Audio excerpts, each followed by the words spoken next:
Good morning, children. Welcome back. We were studying the chapter number 3 of your book, which is birds, right? तो birds के बारे में हमने क्या क्या जाना? What kind of different birds you can see around you, right? We had discussed about their feathers. उनके feathers कैसे होते हैं? Then what all things we had discussed up till now? Yes, do you remember everything which we had discussed up till now?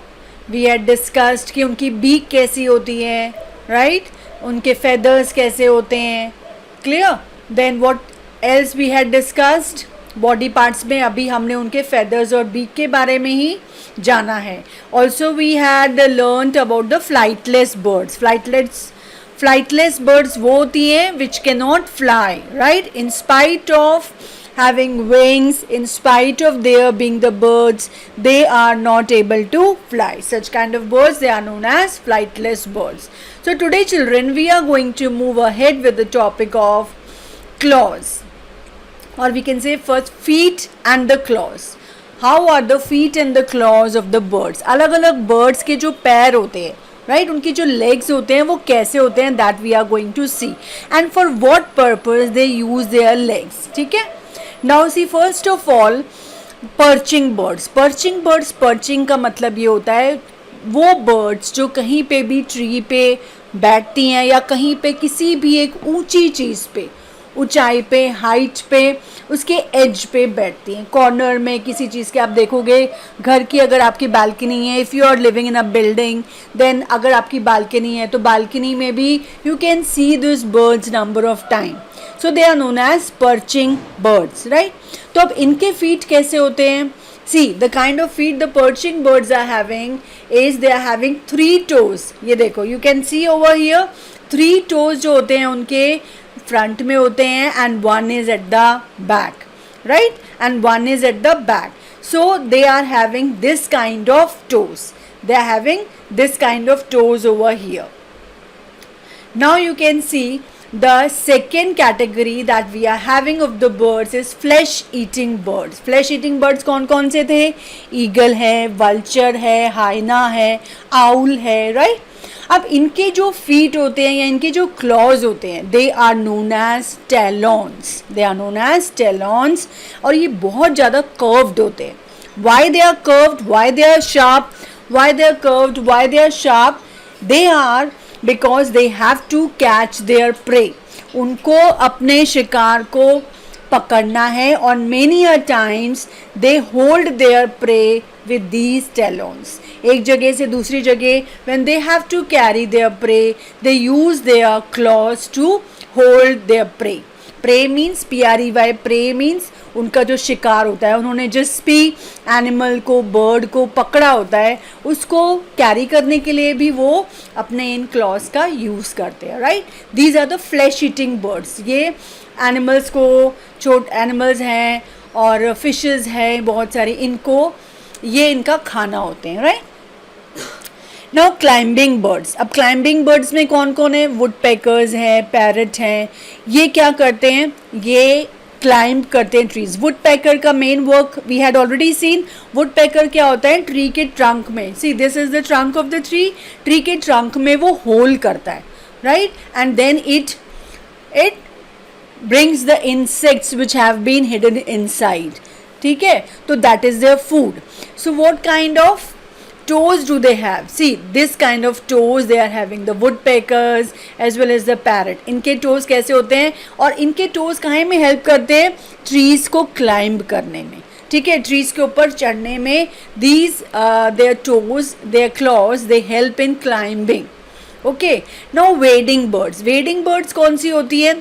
Wading birds वो हैं जिनके long legs हैं, right? Wedding birds like Heron's और cranes, ये होती हैं wedding birds जो पानी में, इनका मेन वर्क क्या है कि they move in water, shallow water, गहरे पानी में नहीं बट बहुत शैलो वाटर में they move, right? And they take out their food from inside the water. तो इनके जो क्लॉज होते हैं, इनके जो टोज होते हैं, वो स्प्रेड आउट फॉर्म में होते हैं. ये देखो, फैले फैले से होते हैं, बिल्कुल ऐसे स्प्रेड आउट फॉर्म में होते हैं. And they have long legs, उनके पैर बहुत लंबे लंबे होते हैं. So that because when they are moving in the water, they the water और the muddy water, it does not get in.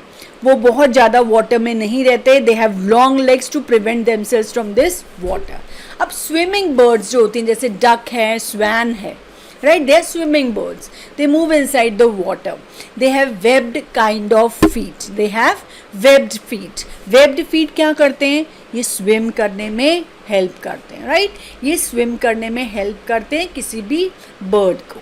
Okay, now how do the birds fly. अब आपने कभी सोचा है कि बर्ड्स जो है वो फ्लाई कैसे करती, कैसे बर्ड्स के पास वो किस तरीके से उड़ पाती हैं, राइट. अब आपने कभी अगर ध्यान से देखा हो the shape of a bird's body, the shape of a bird's body is what kind of shape have you noticed.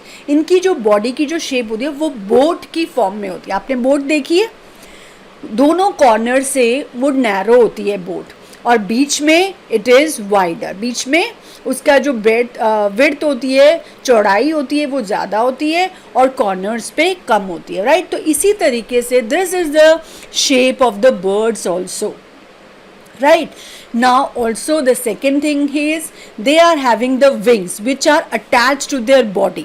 wings होते हैं उनके पास जो उनको उड़ने में हेल्प करते हैं और ये wings जो हैं उनकी बॉडी के साथ अटैच्ड होते हैं. किससे? बहुत स्ट्रॉन्ग मसल्स के साथ. बिकॉज इन्हीं विंग्स को ऊपर नीचे करके they are able to fly, right. So the muscles they have to be very strong. So they have got very strong muscles which attach these wings to their body. समझ आया आपको? Now they move their wings in two ways. अब birds जो है आपने देखा होगा कि जब move करती हैं you see them carefully the way they move up and down. Wings एक बार ऊपर जाती हैं और wings एक बार नीचे जाती हैं, right? तो when the wings they move upside it is known as upstroke movement. मतलब जब ऊपर होती है तो हल्का सा पीछे की तरफ भी वो मूव कर जाती हैं. अपस्ट्रोक मूवमेंट और डाउन स्ट्रोक मूवमेंट, दो मूवमेंट के साथ बर्ड्स जो है वो फ्लाई करती है, राइट. अपनी विंग्स को मूव करती हैं. तो अपस्ट्रोक मूवमेंट में क्या होता है? Wings move upward. Upstroke means ऊपर की तरफ और पीछे की तरफ. जब डाउन स्ट्रोक मूवमेंट होता है तो नीचे की तरफ और आगे की तरफ वो बढ़ती हैं, right. Now see the birds, I showed you they are having a tail also, right. उनकी टेल भी होती है और ये टेल का क्या यूज़ है बर्ड्स में? ये टेल जो है उनको डायरेक्शन चेंज करने में हेल्प करती है, राइट. जो बर्ड्स फ्लाई कर रहे हैं और उनको डायरेक्शन चेंज करना है, they are flying continuously in a straight direction. Now they have to change their direction. उनको अपनी जो डायरेक्शन है उसको चेंज करना है, राइट. तो वो ये विंग्स का हेल्प लेती हैं. विंग्स होती हैं, sorry not wings, sorry tail जो होती है वो हेल्प करती है डायरेक्शन को चेंज करने में, right. So now we are going to discuss about the birds habit. Bird की क्या क्या हैबिट्स होती हैं. जैसे फीडिंग हैबिट्स. फीडिंग यानी कि वो क्या क्या खाती है. Now see this perching birds, right. This sparrow, finches, ये कुछ ऐसी बर्ड्स हैं जो क्या खाती हैं? ग्रेन्स खाती हैं. ग्रेन ईटर्स कहलाती हैं. They eat only the grain. Sparrow, finches, ठीक है. नाउ हमने ईगल वल्चर्स के बारे में पढ़ा है. वो क्या खाते हैं? They are flesh eating birds. वो दे फ्लैश खाती हैं, मीन्स वो किसी भी बर्ड, किसी भी एनिमल को, किसी फिश को they kill it and then they eat that, right. Now sparrows and finches they eat grains, while toucans, waxwings and orioles they eat the fruits and berries. ये सब क्या खाते हैं? ये फ्रूट्स और बेरीज खाते हैं. और कुछ ऐसी बर्ड्स भी हैं जो स्नेक्स खाती हैं. सेक्रेटरी बर्ड्स, उन बर्ड्स का नाम है secretary birds and their food is snake. अब बहुत सारी और भी बर्ड्स हैं जो छोटे छोटे वॉर्म्स, इंसेक्ट्स, ये सारी चीज़ें खाती हैं. वल्चर्स जो हैं वो डेड एनिमल के फ्लैश खाती हैं, right. So these are the various feeding habits of the birds. अब बर्ड्स जो हैं they lay the eggs, right. Most of the birds they lay egg in their nest. वो जो एग ले करती है अपने नेस्ट में एग्स ले करती है, right. And then they take care of their young ones. अब वो अपने बच्चों का ध्यान रखती हैं, अपने बच्चों के लिए खाना लेकर आती हैं, अपने बच्चों को प्रोटेक्ट करते हैं कोई भी उनको हार्म नहीं पहुंचा सके, नुकसान नहीं पहुंचा सके उससे, right. So these are the various birds feeding habits. See, you can see over here, this bird is eating this particular fly. See here, they are carrying this. Again, this frog, this bird is eating this particular. Now here, see, different feeding habits are here. This is a leech or an earthworm like structure, insect, right? Here it is eating this fruits. Again here they are eating, what they are eating, it is not that clear in this picture. Still they are eating some parts of the plants, the birds they are eating. Okay, now eggs of the bird के जो egg होते हैं, female birds जो होती है वो egg lay करती है, right? Now the color of the egg shell is white. उनके जो egg का egg shell जो होता है बाहर की तरफ, that is white color, right? Due to the presence of calcium carbonate. White क्यों होता है? क्योंकि इसमें ये किस चीज़ का बना होता है? कैल्शियम कार्बोनेट का, राइट? अब एग का जो साइज है वो छोटे से छोटा कितना होगा? फ्रॉम हाफ ग्राम का मतलब होता है कितना? हाफ ग्राम कितना होता है? 1 ग्राम, राइट? 1 ग्राम का भी हम हाफ कर देंगे तो एक एग इतना छोटा भी हो सकता है जो बर्ड ले कर रही है, और एक बड़ा एग, मतलब ज़्यादा से ज़्यादा कितना बड़ा एग ले कर सकती है? जैसे 1.5 kg, 1.5 kg का एग कौन ले करता है? ऑस्ट्रिच. अब ये हमें याद रखना है, this we have to remember कि ऑस्ट्रिच का जो एग होता है वो सबसे बड़ा एग होता है, that is of, and its weight is 1.5 kg. Whereas humming bird जो एग ले करती है उसका जो वेट होता है वो हाफ ग्राम होता है, इतना छोटा सा एग होता है. वेयर एज ऑस्ट्रिच का इतना बड़ा एग होता है, right? Now you have seen the chirping of the birds. ठीक है ना, बर्ड्स की आपने अलग अलग साउंड सुनी होगी. Nowadays especially when all the vehicles they are not plying on the roads, कोई भी स्कूटर, कार, बस नहीं चल रही है रोड पे, तो अगर आप मॉर्निंग में अपने घर के बाहर जाके खड़े हो जाएंगे या even during the day time, you will hear the various sounds of the birds की अलग अलग आपको साउंड सुनाई देगी. You should listen to them carefully, right? अब जो एक स्पैरो की साउंड होती है उसको क्या कहा जाता है? Chirping, right? चिड़िया जो करती है that is known as chirping. Duck, what is the sound that a duck makes? That is quack, quack, quack, quack, right? And owl क्या करता है? owl कैसी साउंड निकालता है? हूट करता है, हूटिंग होती है उसकी.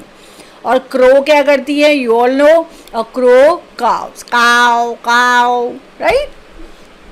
So this is the sound which is made by the various birds. Now about the nest of the bird we will discuss in the last lecture. ठीक है, आपको समझ आ रहा है birds का chapter अच्छे से? You are finding it interesting or not? Tell me, okay? And listen to it carefully और अपना written work chapter 2 तक complete कर लेना है आपको. Okay children, thank you.